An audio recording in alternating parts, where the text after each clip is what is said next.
जीवन ही विजय है।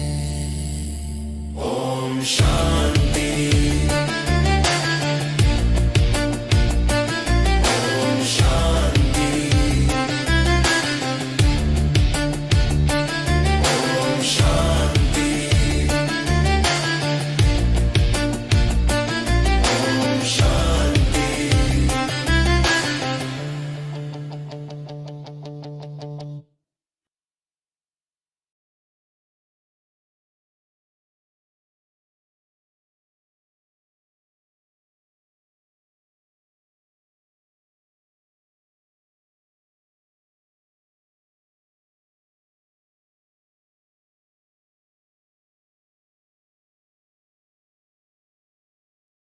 Om Shanti.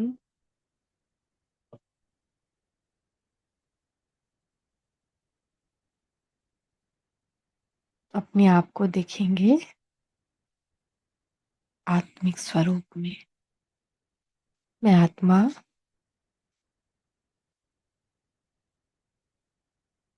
Godly student, बाबा का बच्चा, बाप दादा से डायरेक्ट मुरली सुन रहा हूं।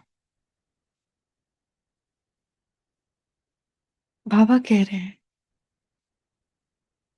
मीठे बच्चे, पापों से हल्का होने के लिए वफादार ऑनेस्ट बन अपनी कर्म कहानी बाप को लिख दो तो क्षमा हो जाएगी।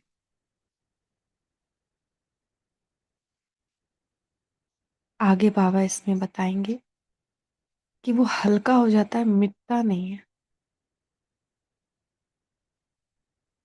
खत्म नहीं हो जाता है, हल्का हो जाता है। पहले भी बाबा ने कहा है कि आधा हो जाता है। तो भी कुछ भी हो, हमको बाबा से सब कुछ बता देना।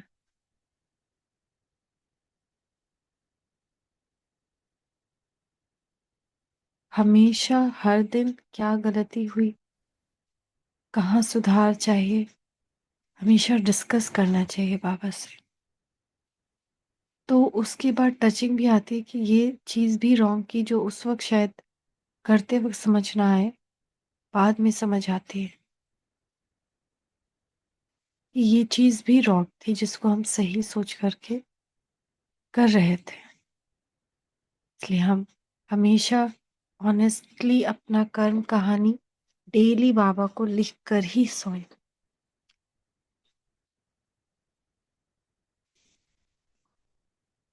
प्रश्न है, संगम युग पर तुम बच्चे कौन सा बीज नहीं बो सकते? देह अभिमान का। देह अभिमान का बीज अभी नहीं बोया जाता है ना, द्वापर में। इस बीज से सब विकारों के झाड़ निकल पड़ते हैं। तो वो बीज ऑलरेडी झाड़ में बदल गया है, अब वो बीज नहीं है। तो इसलिए उसकी बीज नहीं डाली जा सकती। इस समय सारी दुनिया में 5 विकारों के झाड़ निकले हुए हैं। सब काम क्रोध के बीज बोते रहते हैं। तुम्हें बाप का डायरेक्शन है, बच्चे योग बल से पावन बनो, यह बीज बोना बंद करो। हम अब ये बीज नहीं बो सकते हैं, नहीं तो फिर खत्म कौन करेगा? हमको तो बाबा ने चुना है इसको खत्म करने के लिए ना, कि बीज सहित पूरे झाड़ को, विकारों के झाड़ को जला देना है योग अग्नि से। तो हम ही अगर डालते रहेंगे बीज हमेशा, काम का, क्रोध का,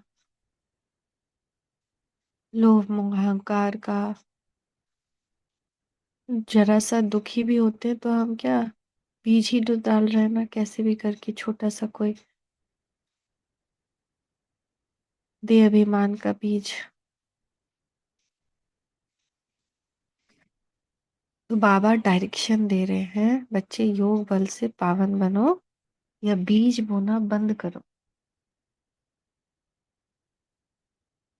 और ये बीज ऐसा है कि हम अगर एक बार बो देंगे, एक कर्म भी ऐसा कर देंगे, तो वो बीज जैसे बो दिया, तो वो फिर वो लगातार ही लगातार बढ़ता चला जाएगा, क्योंकि वो दूसरे की सबकॉन्शियस माइंड में भी अपनी जड़ें फैलाएगा, अपने तने फैलाएगा, सिर्फ हमारे तक नहीं रहेगा।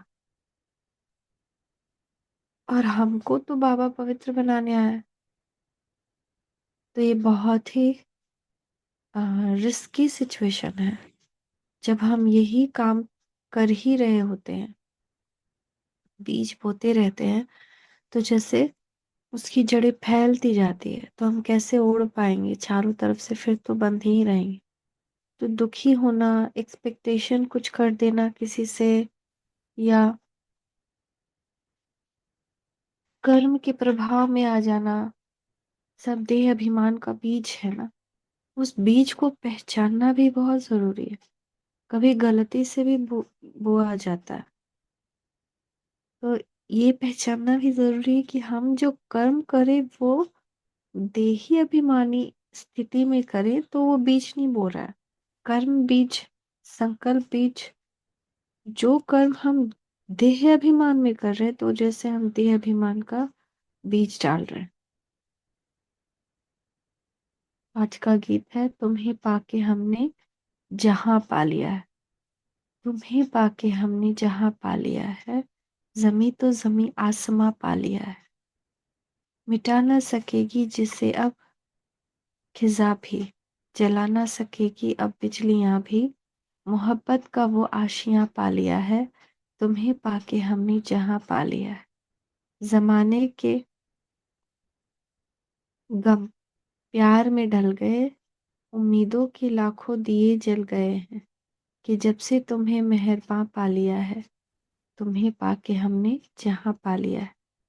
जहां से मोहब्बत की राहें मिली है, वहीं से मेरी मन मंदिशें थम गई है। न बिछड़ेंगे हम कारवां पा लिया है, तुम्हें पाके हमने जहां पा लिया है। ओम शांति। मीठे मीठे रूहानी बच्चों ने गीत सुना न, अभी तो थोड़े हैं, अनेकानेक बच्चे हो जाएंगे। हाँ, वो उस वक्त की बात है। अभी तो अनेकानेक बच्चे हो गए। इस समय थोड़े प्रैक्टिकल में बने हो, फिर भी इस प्रजापिता ब्रह्मा को जानते तो सब है ना। नाम ही है प्रजापिता ब्रह्मा। कितनी ढेर प्रजा है, सब धर्म वाले इनको मानेंगे जरूर। उन द्वारा ही मनुष्य मात्र की रचना हुई है ना। अभी जैसे भी माने, है ना, अलग अलग रूप में मानेंगे तभी तो अलग अलग नाम है। कोई एडम कहता है, कोई आदि मानव कहता है, कोई आदम कहता है।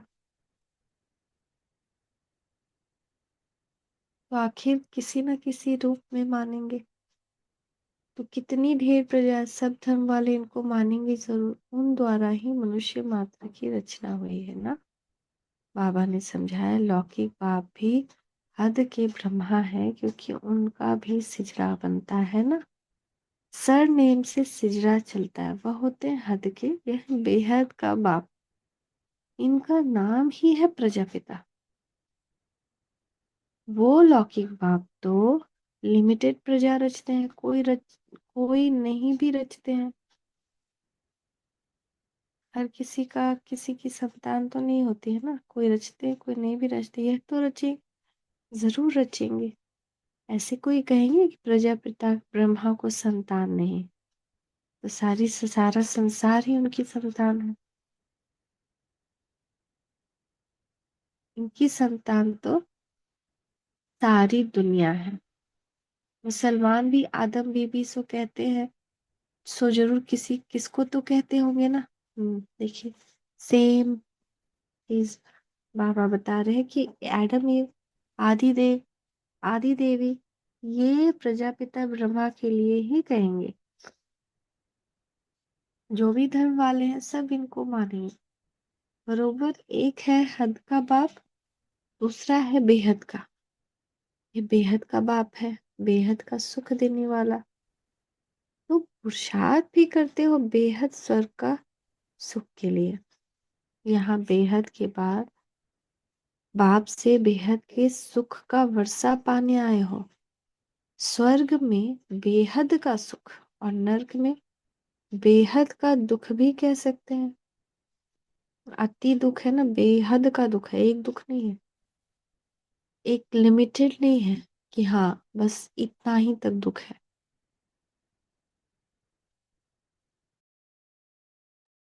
कि सिर्फ चलो भाई भाई में ही इस दुनिया में झगड़ा होता है, बाकी सब सुखी रहते नहीं।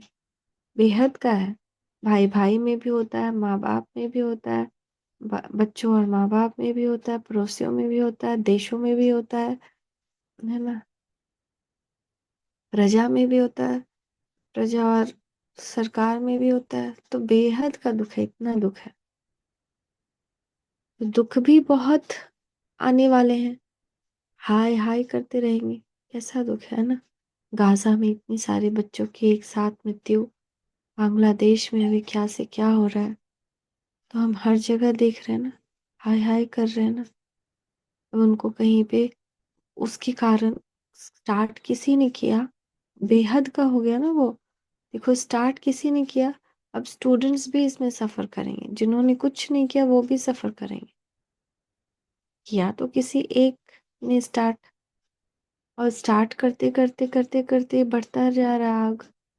और अब उनको कहीं रहने की जगह नहीं मिलेगी इंडिया में। तो ऐसे ही करके रूस और जो एक और देश यूक्रेन लड़ रहा था, वहां पे भी ऐसे ही हद का पहले स्टार्ट हुआ, थोड़े से स्टार्ट हुआ, करते करते करते करते अब इतना बढ़ गया है कि और रूस को लगता है उसका अमेरिका साथ दे रहा है, अमेरिका से भी वो खफा खफा होने लगता है। और 2026 में यूक्रेन को पूरा युद्ध में हराने का प्लान है, मतलब पूरा मिसाइल वगैरह चलाने का। तो कितना ज्यादा हाय हाय है, कितना बेहद का है चारों तरफ, क्योंकि वो एक चीज में पूरी दुनिया ही इन्वॉल्व हो जा रही है, चारों तरफ से सब इन्वॉल्व हो जा रहा है।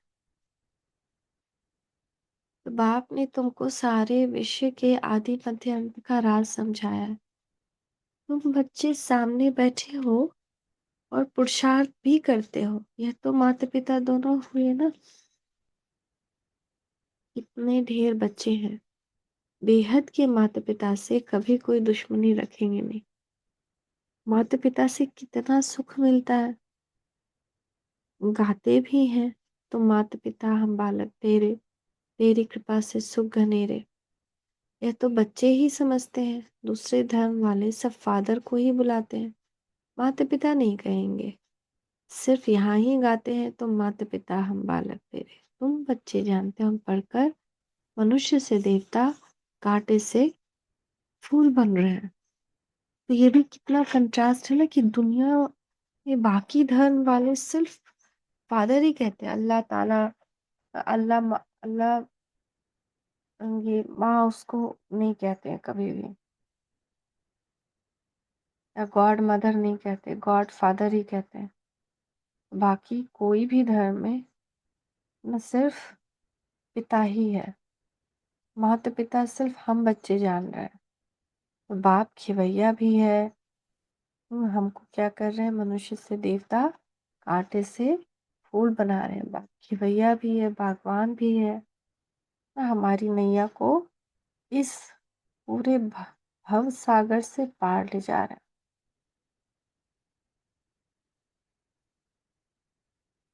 विषय सागर से पार ले जा रहे हैं। बागवान भी है क्योंकि हमको सिखा भी रहा है, और हमारी पालना भी कर रहा है ना, कि ऐसे बीज मत बो, वैसे बीज मत बो, कर्मों की खेती कैसे करो, है ना। और हम कांटों को फूल भी बना रहा है। बागवान भी है। बाकी तुम ब्राह्मण सब अनेक प्रकार के माली हो, मुगल गार्डन का भी माली होता है ना, उनकी पगार भी कितनी अच्छी होती है, माली भी नंबरवार है ना। कोई कोई माली कितने अच्छे अच्छे फूल बनाते हैं। फूलों में एक किंग ऑफ फ्लावर भी होता है, सत्युग में किंग क्वीन फ्लावर भी है ना। यहाँ भल महाराजा महारानी, परंतु फ्लावर्स नहीं है, क्योंकि पतित है ना, तो पतित बनने से कांटे बन जाते हैं, रास्ते चलते चलते कांटा लगाकर भाग जाते हैं। अजामिल भी उनको कहा जाता है, सबसे जास्ती भक्ति भी तुम करते हो।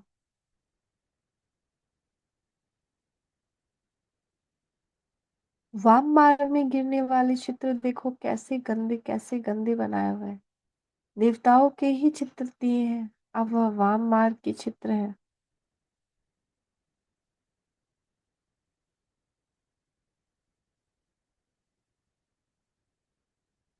न खजुराहो मध्य प्रदेश में उस मंदिर में बनाया हुआ है।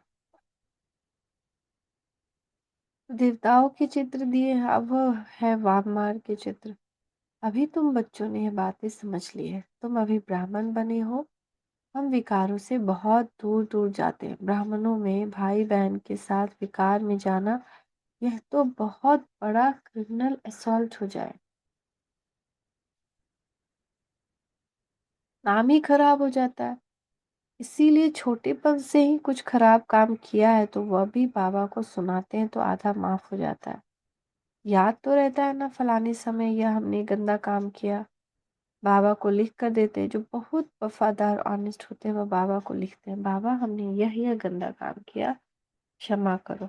बाप कहते हैं क्षमा तो होती नहीं, हाँ बाकी सच बताते हो तो वह हल्का हो जाएगा। ऐसे नहीं कि भूल जाता है, भूल नहीं सकता। आगे फिर ऐसा कोई काम ना हो उसके लिए खबरदार करता हूँ। बाकी दिल खाती जरूर है ना, खत्म नहीं होता है, हल्का हो जाता है बट खत्म नहीं होता है। याद रहेगा, दिल खाएगी। इसलिए कभी भी भूल से भी हमको ऐसा कोई कर्म नहीं करना है, दुख देने का कर्म भी नहीं करना। अब तो वो सब बहुत दूर की बात हो गई। अब तो छोटे छोटे जो पाप है ना, वो भी पूछ का करवा बोलना, ना ये ज्यादा बोल देना, ये सब भी अब बड़ा बोझ लगेगा। जैसे बहुत सफेद हो जाए चादर तो एक छोटा सा दाग भी बिल्कुल बड़ा लगता है कि ओह इतना गाढ़ा दाग हो गया। तो कहते हैं बाबा हम तो अजामिल थे, इस जन्म की ही बात है, यह भी अभी तुम जानते हो। कब से वाम बार में आकर पाप आत्मा बने हो, अब बाप फिर हमको पुण्य आत्मा बनाते हैं। पुण्य आत्माओं की दुनिया ही अलग है, भर दुनिया एक ही है परंतु समझ गए हैं कि दो भाग में है। एक है पुण्य आत्माओं की दुनिया जिसको स्वर्ग कहा जाता है, दूसरी है पाप आत्माओं की दुनिया जिसको नर्क दुर्गधाम कहा जाता है। तो सुख की दुनिया और दुख की दुनिया है ना, दो दुनिया। दुख की दुनिया में सब चिल्लाते रहते हैं कि हमको लिबरेट करो, अपने घर ले जाओ। यह भी बच्चे समझते हैं कि घर में जाकर बैठना नहीं है, फिर पाठ बजाने आना है ना, नंबर वार सब वहां पे रहेंगे।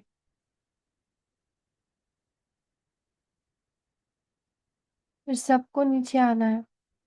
इस समय सारी दुनिया पतित है, अभी बाप द्वारा तुम पावन बन रहे हो। एम ऑब्जेक्ट सामने खड़ी है और कोई भी यह एम ऑब्जेक्ट नहीं दिखाएंगे कि हम यह बन रहे हैं। आप कहते हैं बच्चे तुम यह थे अब नहीं हो, पूज्य थे अब पुजारी बन गए हो। फिर पूज्य बनने के लिए पुरुषार्थ चाहिए।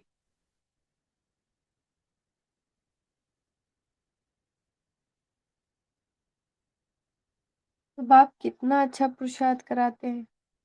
यह बाबा समझते हैं ना हम प्रिंस बनूंगा, नंबर वन में है यह, फिर हर एक व्यक्ति हर वक्त याद नहीं ठहरती है, भूल जाते हैं।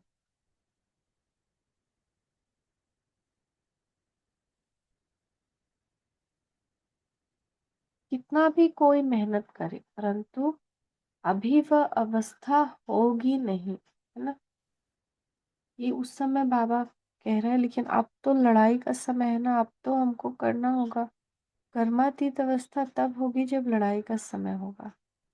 वो लड़ाई का समय तो बहुत बस आ ही गया। पुरुषार्थ तो सबको करना है ना, इनको भी करना है, तुम समझाते भी हो।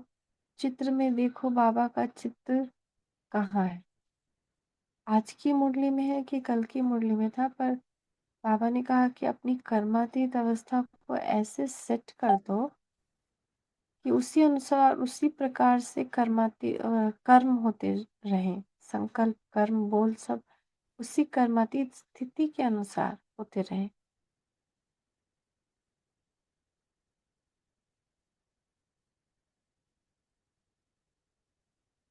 इसीलिए बाबा कह रहे हैं कि इनको भी करना है ये पुरुषार्थ कर्मातीत अवस्था की। तो तुम समझाते भी हो चित्र में, देखो बाबा का चित्र कहाँ है, एकदम झाड़ की पिछाड़ी में खड़ा है, पतित दुनिया में, और नीचे में फिर तपस्या कर रहे हैं। कितना सहज समझाया जाता है।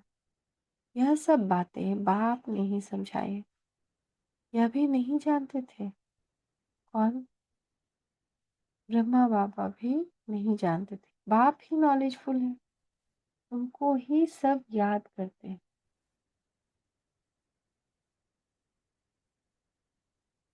हे परमपिता परमात्मा, आकर हमारे दुख हरो।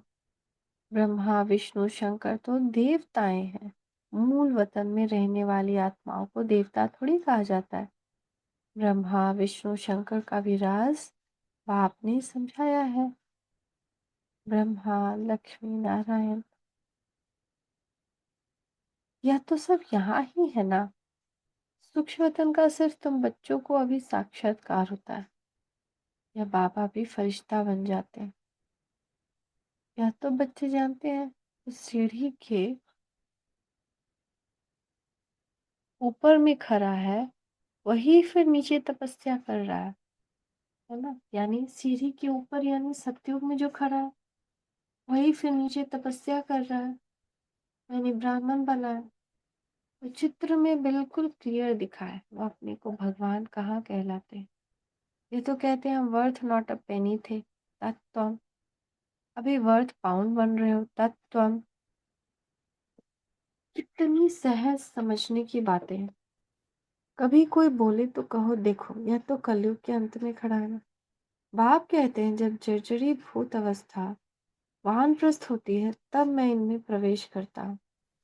अभी राजयोग की तपस्या कर रहे हैं। तपस्या करने वाले को देवता कैसे कहेंगे? राजयोग सीख कर यह बनेंगे। तुम बच्चों को भी ऐसा ताज वाला बनाते हैं ना, यह सो देवता बनते हैं। ऐसे तो 10-20 बच्चों के चित्र भी रख सकते हैं, दिखलाने के लिए कि यह बनते हैं। आगे सबके ऐसे फोटो निकले हुए हैं। यह समझाने की बात है ना। एक तरफ साधारण और दूसरे तरफ डबल सिरताज। तुम समझते हो हम यह बन रहे हैं। बनेंगे वह जिनकी लाइन क्लियर होगी, और काम मीठा भी बनना है, और बहुत मीठा भी बनना है। इस समय मनुष्यों में काम क्रोध आदि का बीज कितना हो गया है ना। एक जलता क्यों नहीं है ना। हम जलाते हैं, अगर एक ही बीज होता जो हम ज्वालामुखी योग में जलाते हैं तो जल गया होता ना। एक एक कर्म का बीज हमने कितने बीज बो दिए। तो जो रक्त बीज का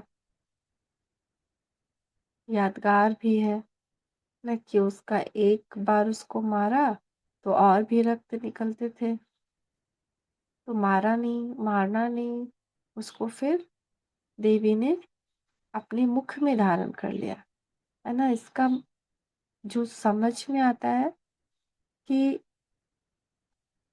अगर वो कर्म में आ गया तो जैसे उससे और ज्यादा, और वो बीज उत्पन्न करेगा, हमारे से और भी ऐसे कर्म होंगे। लेकिन अगर उसको वाणी में संकल्प में ही नहीं आने दिया, मुख में समा लिया, यानी बस अंदर ही अंदर उसको ज्ञान से फुल स्टॉप लगा दिया। जब कोई संस्कार, कोई फोर्स बनकर आ रहा है, फॉर एग्जाम्पल अगर हमारे सामने कोई ऐसी सीन चल रही है जो कि हमारे पुराने संस्कार अनुसार हम उसको सहते नहीं थे, बर्दाश्त नहीं करते थे, है ना, वो हमारे लिए असहनीय था। लेकिन आज सहन शक्ति को यूज कर, और उस वक्त हम क्या करते थे, कुछ बोल देते थे या प्रतिक्रिया जताते थे कि ये सही नहीं है ना। उससे कर्म के प्रभाव में आते थे, दुखी होते थे, ये ऐसा क्यों कर रहा है, या ऐसा क्यों हो रहा है। तो अब बाबा ने बोला क्यों, क्या स्टॉप करो, बिंदु लगाओ, है ना, सहनशील बनो। तो हम उस सीट पर सेट हुए, सारी शक्तियों को यूज़ करते हुए, सहनशीलता को यूज़ करते हुए हमने उस पे फुल स्टॉप लगा दिया। थोड़ा बहुत और तो वो जो फुल स्टॉप लगा दिया, तो वहाँ पे जैसे कि हमने उसको कर्व में आने नहीं दिया, अंदर ही अंदर उसको ये कर लिया कि जो हो रहा है अच्छा हो रहा है। जो महारथी बच्चे हैं, वो हर एक सिचुएशन में क्या देखते हैं, कल की मुरली में था ना कि हर एक सिचुएशन में देखेंगे जो हो रहा है वो अच्छा हो रहा है। सुरूर बुद्धि, जो होगा अच्छा होगा। तो ये बीज को हमको अंदर अंदर समाप्त कर देना है, वाया बस योग से, ज्ञान से उसको समाप्त कर देना है। तो इस समय मनुष्यों में काम क्रोध आदि का बीज कितना हो गया, इसीलिए कहा जाता है ना कि निरंतर योग की जरूरत है, लगातार योग हो। मतलब लगातार बाप की याद है तो हम जैसे उस बीज को भस्म करते जा रहे हैं, फिर वो निकलेगा नहीं, खत्म होता जाएगा। तो सब में 5 विकार रूपी बीज के झाड़ निकल पड़े हैं। अभी बाप कहते हैं ऐसा बीज नहीं बोना है।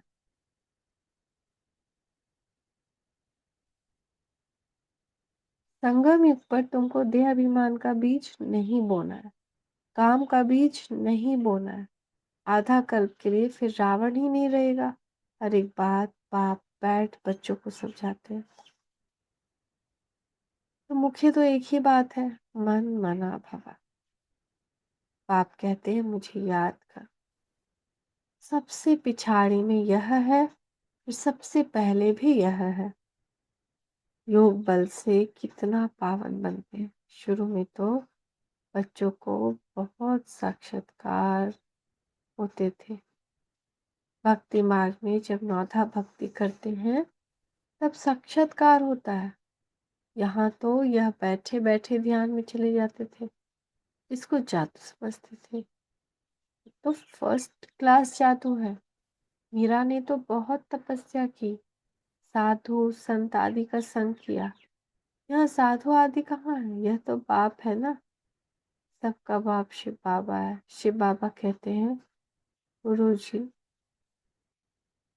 शिव बाबा सबका बाप है। शिव बाबा कहते हैं गुरु जी से मिले। यहाँ तो गुरु है नहीं, शिव बाबा तो है निराकार, फिर किससे मिलना चाहते हो। उन गुरुओं के पास तो जाकर भेंटा रखते हैं।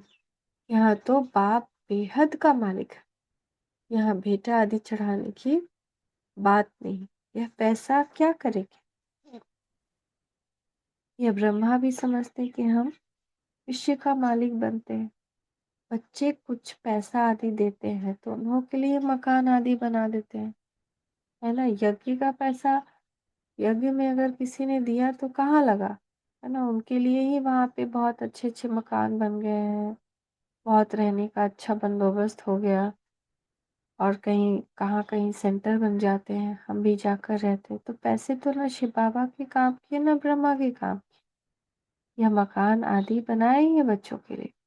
बच्चे ही आकर रहते हैं, कोई गरीब है कोई साहूकार है, कोई 2 रुपया भी भेज देता है, बाबा हमारी एक ईंट लगा देना, लगा दो। कोई 1000 भेज देते, भावना तो दोनों की एक है ना, दोनों का इक्वल बन जाता है।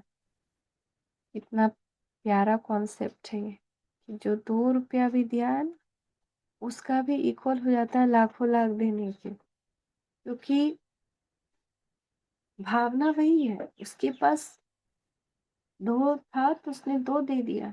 किसी के पास अगर लाखों 1000 दे रहा, उसका कम मिल बनेगा, लेकिन किसी के पास 2 रुपया, उसने 2 रुपया पूरा दे दिया तो उसका ज्यादा बनेगा, क्योंकि उसके पास जो था वो सारा दे दिया। तो दोनों का इक्वल बन जाता है। फिर बच्चे आते हैं जहाँ तक चाहे रहें ना। आज कितना ज्यादा बाबा ने सुविधा बनवा दी है कि इतने सारे, है ना, रहने के स्थान बन गए वहाँ पे। और हर एक भवन का नाम बन गया, कितना सुंदर लगता है। जो चारों तरफ घूम कर देखें, एक एक नाम, मतलब इतना सुंदर नाम। मनमोहिनी भवन, ये निवास वो निवास, तो बहुत सुंदर। चारों तरफ ऐसा लगता है किसी परियों की दुनिया में आ गए, जहाँ हर एक परी का अपना अपना एक निवास का एक एक नाम है, और वो नाम भी बिल्कुल रूहानियत से भरपूर। जैसे फ्रेंच कॉलोनी होता तो सब कुछ एक जैसा, और वहाँ पे नाम भी उन लोग का जैसे एक जैसे रहता था। अभी तो फ्रेंच कॉलोनी नहीं है, लेकिन हमारा ये माउंट आबू में जितना कुछ बना हुआ है, आवास कितना ही प्यारा है, बहुत प्यारा। तो हमारे लिए तो बनाना वो, आज हम बाबा मिलन के लिए जाते हैं तो कितने आराम से वहाँ रहते हैं। फिर ब्रह्मा भोजन का भी इतना सुंदर बंदोबस्त वहाँ पे।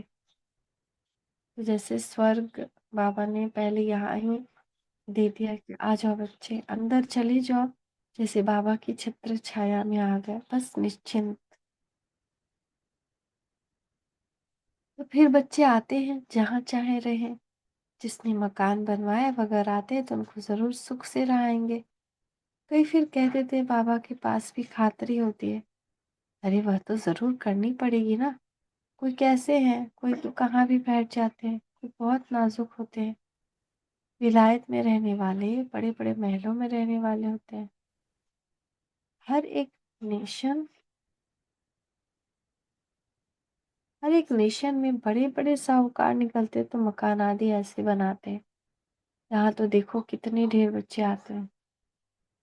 आज भी ऐसे ऐसे मकान बन पड़े हैं, कुछ पैलेसेस देखे हैं, और उस पैलेसेस के अंदर कितने सारे मकान हैं। ऐसा लगता है कि इस पैलेस के अंदर एक राज्य है, इतना बड़ा पैलेस। पैलेस तो है ही, साथ में साथ उस पैलेस में गलियां बनी हुई हैं, पूरे खुले आसमान वाली गलियां, और उन गलियों से अलग अलग तरह तरह के मकान वहां बने हुए हैं। ऐसे ऐसे पैलेस देखे हैं। और सब कुछ उस पैलेस के अंदर जैसे एक पूरा राज्य ही हो। कैसे ऐसा बनाया पता नहीं। मंदिर भी है, म्यूजियम भी है, और घूमते रहो तो बहुत दूर दूर तक खेलने का स्थान भी है, सब कुछ।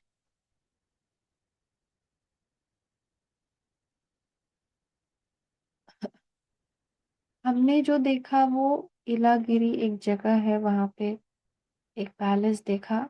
और उस पैलेस में शायद अब जैसे होटल में बदल देते हैं, तो वो पैलेस को भी एक रहने के स्थान में बदल दिया गया है, लेकिन फिर भी उसमें पैलेस है। मतलब पूरा नहीं बदला है। कुछ पैलेस शायद उसमें रहते होंगे जो वहाँ के किंग क्वीन थे, तो उनका बहुत बड़ा मूर्ति भी है वहाँ पे। और अंदर में जाए तो आ, बहुत बड़ा आंगन है, बहुत बड़ा, जहाँ पे बोटिंग कर सकते हैं। और बोट भी बिल्कुल राजशाही बोट है। और उसके बाद खेलने का बच्चों का एरिया भी है, अंदर में म्यूजियम है, पुरानी पुरानी चीजें रखी है। और बहुत बड़ा है, बहुत, गली गली गली गली चलते जाओ चलते जाओ चलते जाओ।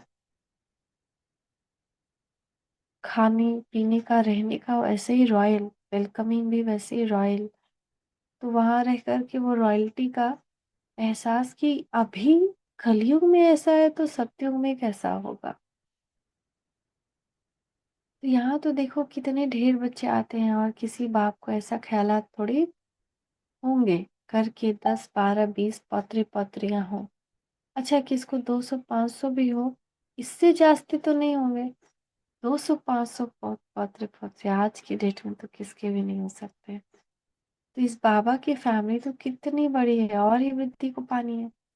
यह तो राजधानी स्थापन हो रही है। बाप की फैमिली कितनी बनी है, तो प्रजापिता ब्रह्मा की फैमिली कितनी हो गई। तो कल्प कल्प जब आते हैं तभी वंडरफुल बातें तुम्हारे कान में पड़ती हैं। बाप के लिए कहते हो ना, हे प्रभु तुम्हारी गत मत सबसे न्यारी शुरू होती है। भक्ति और ज्ञान में फर्क देखो कितना है। लिस्ट निकाले तो कितनी बड़ी लिस्ट निकले। भक्ति और ज्ञान का डिफरेंस निकाल सकते हैं आज। तो बाप तुमको समझाते हैं स्वर्ग में जाना है तो दैवी गुण भी धारण करने चाहिए।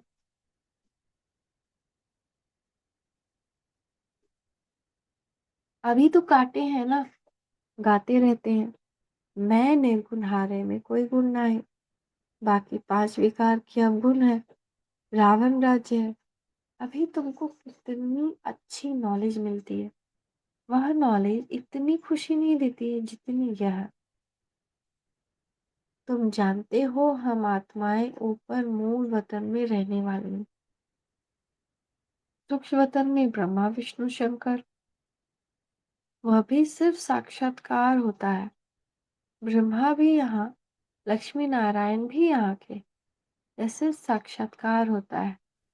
व्यक्त ब्रह्मा सो फिर सूक्ष्म वतनवासी ब्रह्मा फरिश्ता कैसे बन जाते हैं वह निशानी है, बाकी है कुछ नहीं।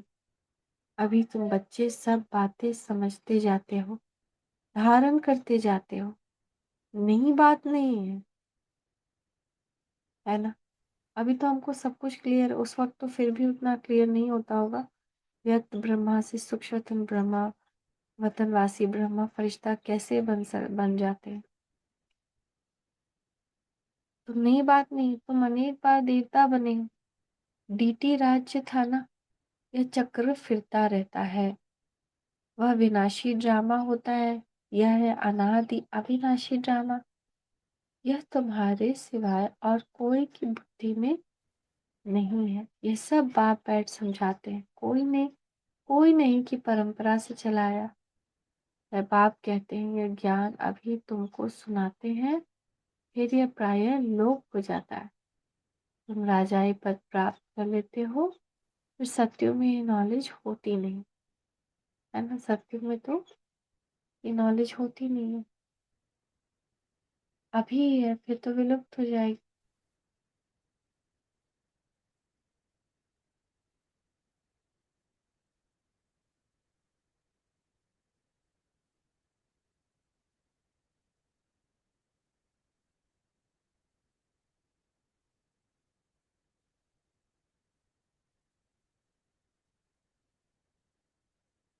अच्छा, मीठे मीठे सिक्के लधे बच्चों प्रति माता पिता बाप दादा का याद प्यार और गुड मॉर्निंग।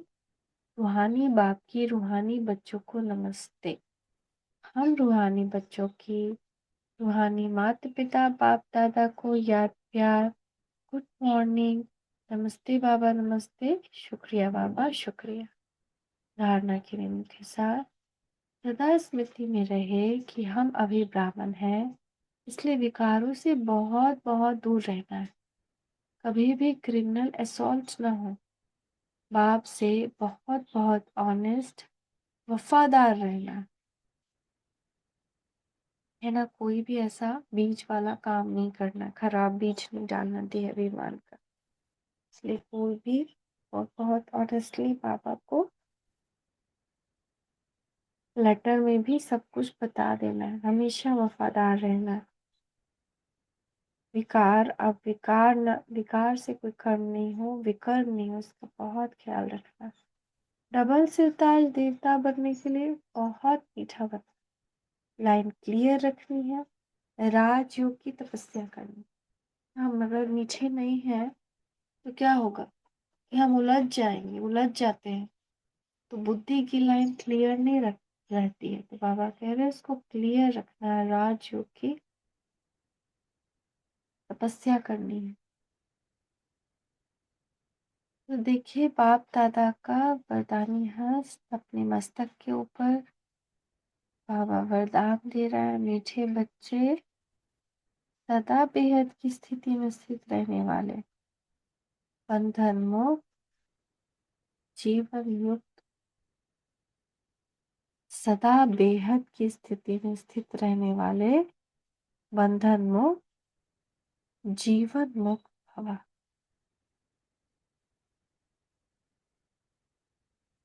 देह अभिमान हद की स्थिति है और देही अभिमानी बनना यह बेहद की स्थिति। देह में आने से अनेक कर्म के बंधनों में हद में आना पड़ता है, लेकिन जब देही बन जाते हो तो ये सब बंधन खत्म हो जाते हैं। जिसे कहा जाता है बंधन मुक्त ही जीवन मुक्त है। ऐसे जो बेहद की स्थिति में स्थित रहते हैं वह दुनिया के वायुमंडल, वाइब्रेशन, तमोगुणी वृत्तियां, माया के वार, इन सब से मुक्त हो जाते हैं। इसको ही कहा जाता है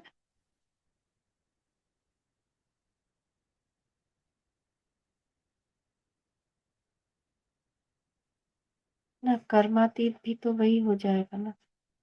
ऐसी बेहद की स्थिति जो हम हर चीज से मुक्त हो जाए, है ना, इसको ही कहा जाता है जीवन मुक्त स्थिति, जिसका अनुभव संगम पर ही करना है, अभी ही करना है। बंधन वही बंधन मुक्त स्थिति जहाँ हम देह के बंधन से, आ, वायुमंडल के बंधन से, संबंधों के बंधन से, प्रकृति के बंधन से मुक्त हो जाते हैं,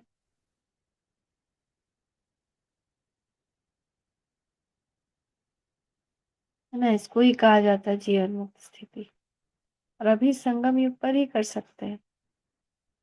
स्लोगन निश्चय बुद्धि की निशानी, निश्चित विजय और निश्चिंत।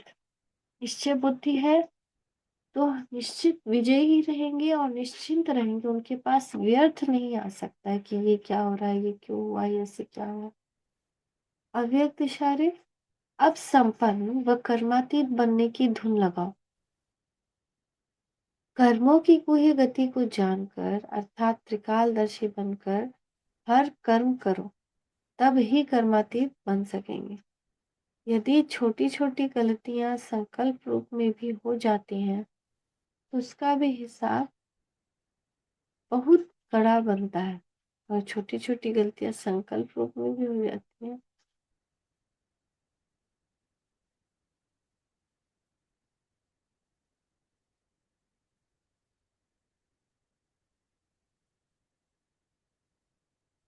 तो उसका बहुत बड़ा हिसाब किताब होता है। इसलिए छोटी गलती भी बड़ी समझनी, क्योंकि अभी संपूर्ण स्थिति के समीप आ रहे हो। इसलिए त्रिकालदर्शी बनकर ही हर कर्म करना है। उस कर्म का रिजल्ट क्या होगा, और पहले भी यही कर्म किया होगा तभी।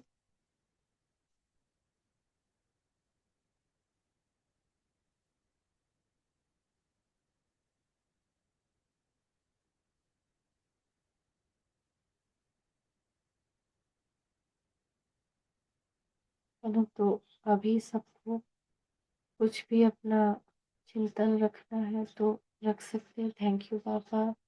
ओम शांति।